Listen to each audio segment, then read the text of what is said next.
নমস্কার, my channel my views. দেখছিলাম টিভিতে যে 26,000 লোকের চাকরি গেল। 2022 থেকে ফলো আপ করছিলাম আর কি কি হতে যাচ্ছে। শুনছিলাম প্রায় 90,000 লোকের চাকরি যাবে। এটা কোনো খুশির খবর নয়, কেননা চাকরি পাওয়া ভগবান পাওয়া থেকেও কঠিন জিনিস। ভগবান পেয়ে যাবেন, চাকরি কিন্তু পাবেন না। পশ্চিমবঙ্গের যা হাল, খুব দুঃখ লাগলো যখন টিভিতে দেখলাম একটা টিচার এক্স বলছিল আমার ছেলের মুখের ভাতটা কেড়ে নিয়ে আপনারা পলিটিক্স করতে চাইছেন, খুশি তো? উনি বললেন কি, পশ্চিমবঙ্গ সরকার চোর, এটা তো সবাই জানে, কিন্তু যারা পশ্চিমবঙ্গের ওর ছেলের মুখের ভাতের উপর দাঁড়িয়ে যারা সরকারে আসতে চাইছে তাদের অভিনন্দন, আপনারা পাপ করলেন। মজার ব্যাপার হলো পুরো চাকরির ব্যাপারটা যে গেল সেটা উনি পলিটিক্যাল করে দিলেন। এখানে তো পলিটিক্যাল কিছু ছিল না। কি কষ্ট লাগছে না ওদের দেখে? এই কথাটাও শুনলাম, কি করে কি হবে। যাক, 5-6 বছর চাকরি করে নিয়েছে, কখনো কেউ ভাবেনি ছাত্রদের কি হবে।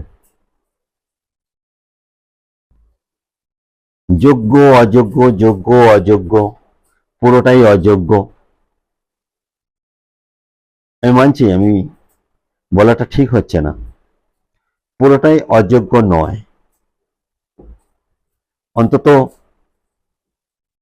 10% অযোগ্য। এখানে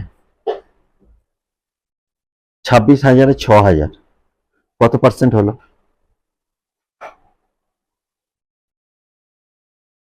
অযোগ্য। এরা কি ছাত্র পড়াবে? কোন ছাত্র যদি কোশ্চেন করে, এতদিন তো আমার লেজ গজিয়ে গেল, কি পড়ছি আমরা?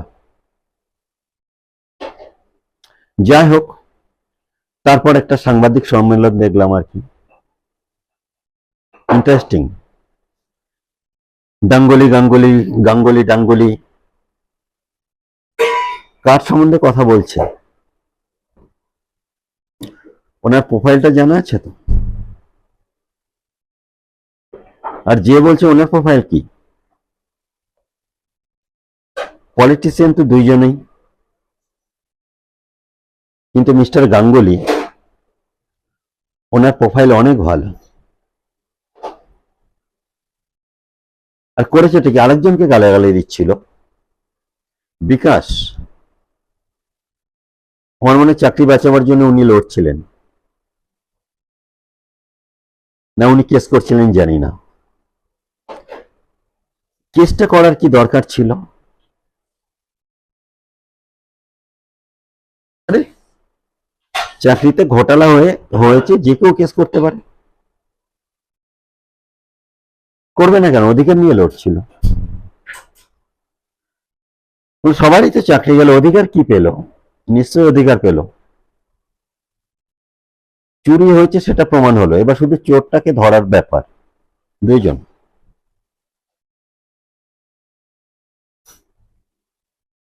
সেই বলাগড়ে টাকা কালেক্ট হতো, তারপর গাড়িতে করে কোথায় চলে যেত কলকাতাতে কেউ জানে না। মজার ব্যাপার হলো লজ্জা নেই, একটু লজ্জা নেই, যাকে বলে একেবারেই বেহায়া। আবার শুনলাম একটা মিটিং রেখেছে 2-1 দিনের মধ্যে, যারা চাকরি হারিয়েছে তারা সবাই যাবে ওখানে, গিয়ে ঢপের কীর্তন শোনাবে যে আপনারা চাকরি আবার পাবেন। চাকরি কি করে পাবে? আবার 23 লাখ ইন্টারভিউতে দিয়ে গিয়ে তারপরে চাকরি পেতে হবে। তখন তো পড়াশোনা করছিল আলাদা আলাদা সাবজেক্টে, এখনো তো এই 26,000-এ কয়জন পাবে সেটা কোনো গ্যারান্টি নেই। আমি তো মনে করি 26,000-এ 6,000 লোকের চাকরি হবে না, কিন্তু একটা সুযোগ আছে। পুরোপুরি যে চাকরিটা হয়েছে, কিছু লোকই জেনুইন আছে। কেন বলছি আমি? দু হিসাবে ভাগ হয়েছে চাকরি। টাকা দিয়ে আইদার পার্টি ক্যাডার, যারা জেনুইন পার্টি ক্যাডার তাদের চাকরি দেওয়া হয়েছে, আর যারা পয়সা দিতে পেরেছে তাদের চাকরি দেওয়া হয়েছে। তো এরপরে যখন আবার চাকরির ইন্টারভিউ, আবার টাকা, অপশনটা আছে, রিস্ক আছে, কিন্তু একটা অপরচুনিটি আসছে আবার একটা লোকের কাছ থেকে দ্বিতীয়বার টাকা নেওয়ার।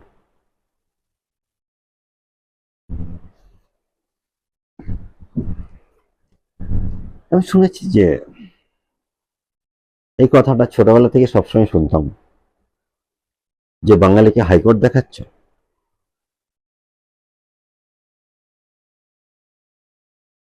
কথাটা মানেটা তখন হয়তো বুঝিনি, পরবর্তীকালে বুঝেছিলাম যে বাঙালি কমিউনিটি নিজেদের রাইটস নিয়ে খুবই লড়তে পারে। গ্রেট, লড়ুন না। কোথায় কি লড়ালড়ি? সবাই তো শান্ত হয়ে বসে আছেন। 1,000 টাকা, 1,000 টাকা বলেন না, রাইটস নিয়ে লড়তে পারেন, ভালো কথা। আমি টেনে আসছিলাম, দেখেন আমাদের সাথে এখন বিহারের কম্পেয়ার হয়, মহারাষ্ট্রের নয়। কলকাতা কম্পেয়ার করে না ব্যাঙ্গালোরের সাথে, কদিন পরে পাটনা ধানবাদের সাথেই করে হয়তো। খারাপ লাগলো বলতে। তো বিহারে ট্রেনের মধ্যে আসছিলাম, বিহারে ঢুকে পড়েছে। তো একজন বাঙালি প্রতিবাদ জানালো, এইভাবে কেউ ট্রেনে চড়ে নাকি? তো উনি বললেন আর কি, একটু বসতে দিন না, এটাই হয় স্বাভাবিক। তো না, এটা আমার সিট, আমি এখানে বসতে দেব না, আমি রিজার্ভেশন করে এসেছি, এটা আমার অধিকার। বিহারে একটা কথা বলল যে আপনার অধিকারের যে ইয়েটা রয়েছে, তার জন্য বাঙালিদের আজ এই অবস্থা। 1,000 টাকায় দেবে গেছেন পুরোপুরি। এরপরে যদি ভোট হয়, এর পরিবর্তন কি চাইবেন? না। বিপুল সংখ্যায় গরিষ্ঠতা লাভ করে টিএমসি আবার 20 বছরের জন্য মুখ্যমন্ত্রী হয়ে যাচ্ছে। আমি অ্যাকচুয়ালি পলিটিক্যাল যেতে চাইছি না, কিন্তু প্রতিবাদটা কি করে করবেন আপনি? পরিবর্তন হওয়া চাই, যদি পরিবর্তন না হয় তাহলে তো এরকমই হয়। ওয়াক্ত বিল, ওয়াক্ত বিলের সাথে কিন্তু ডাইরেক্টলি যে চেঞ্জিং হয়েছে সেটা আমাদের সাথে কোনো লেনা দেনা নেই। সাধারণ পাবলিক, হ্যাঁ, আপনার জমিটা যদি কেড়ে নিয়ে নেয়, আপনি কোর্টে যেতে পারতেন, এত অব্দি আপনি লড়ার ছিল, মানে আপনি জমিটা হারাতে পারেন, কোর্টে যাওয়ার অপশন নেই, এবার আপনি কোর্টে যেতে পারেন। তো এটা কি মেনে নেওয়া যায় যে ওয়াক্ফ বোর্ড আপনার জমিটা দখল করবে না?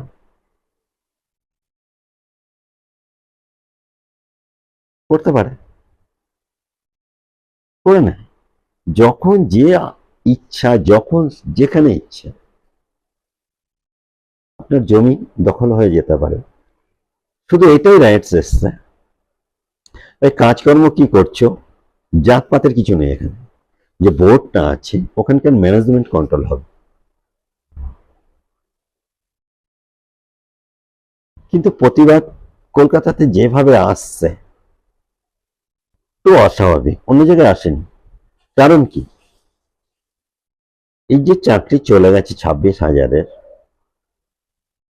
এটা ধোঁয়াটাকে আগুনটাকে ডাইভার্ট করার জন্য মত নিয়ে অত হল্লা বললা, কিন্তু কেউ ভাবছে না 26,000-এর চাকরির কি হবে, এই ফ্যামিলিগুলোর কি হবে। শুধু 26,000 নয়, মোস্টলি আমি মনে করি একটা ফ্যামিলিতে যে চাকরি করে অন্তত 3জন চালায়, তার বউ, তার বাচ্চা, তার বোন, তার মা, বাবা।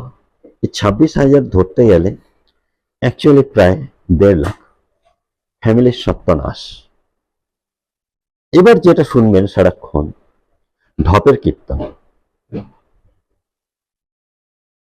কোর্ট অন্যায় করেছে, আমি সুপ্রিম কোর্টকে মানি না, অর্ডারকে মানি না। আজীব কথা, সুপ্রিম কোর্টের অর্ডারে দেশ চলছে, পার্লামেন্ট ডিসিশনের উপর দেশ চলছে। আপনি মানেন না, আপনি কে? আপনাকে বসিয়েছেটা কি? পাবলিক ভোট দিয়ে আপনাকে সিলেক্ট করেছে, আপনাকে বসায়নি। বসিয়েছে আপনাকে পার্লামেন্ট, বসিয়েছে আপনাকে সুপ্রিম কোর্ট। একটা সিস্টেম নিয়ে আপনি বসেছেন, আপনি মানেন না। কে হ্যাঁ আপনি? একবার ভেবে দেখুন কি জ্বালাতন পাইছেন আপনারা। আজ এত অবধি সাবস্ক্রাইব করুন। আপনাদের সবাইকে অনেক ভালোবাসা। আজ শেষ করছি এখানেই।